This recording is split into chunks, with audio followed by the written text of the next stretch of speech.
એવો પ્રવાસ છે કે જેમાં વીતી ગયેલી જિંદગીને ક્યારેય યાદ ના કરો. કિસ્મતમાં જે લખ્યું છે ને તે તમને મોહીને જ રહેશે અને એની ફરિયાદ પણ ના કરો. જે થવાનું છે તે તો થશે જ અને થઈને જ રહેશે. પણ કાલની ફિકરમાં તમારે આજ ખરાબ ના કરો. તમારી કિસ્મતમાં ઓચિંતા ક્યારે, કઈ ખુશી, કઈ ક્ષણ, કઈ પળ ક્યારે કેમ આવીને સામે ઊભી રહેશે ને એની તમે કોઈ કલ્પના પણ નહીં કરી હોય. એ હકીકત છે. બસ સારા માણસો સાથે સારા બનીને રહેવાનું, બોરાની સાથે બોરું બનીને રહેવું એ જરૂરી નથી. કારણ કે હીરાથી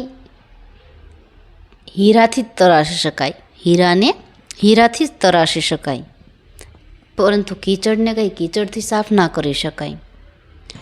કોઈ તમારું બુરું કરે તો આપણે પણ એનું બુરું કરીએ એ જરૂરી નથી. અને એટલે જ કહેવાય છે કે કોઈ આપણું બુરું કરે તો એ એના કર્મો છે, આપણે એનું ખરાબ ના કરીએ એ આપણો ધર્મ છે. બસ તમારા સ્વભાવને હંમેશા સૂર્ય જેવો રાખો. ન ઉગતા અભિમાન કે ના ડૂબવાનો ડર. જો મારો વિડીયો તમને ગમ્યો હોય તો લાઈક કરો, શેર કરો અને સબસ્ક્રાઈબ કરો. જય હિન્દ.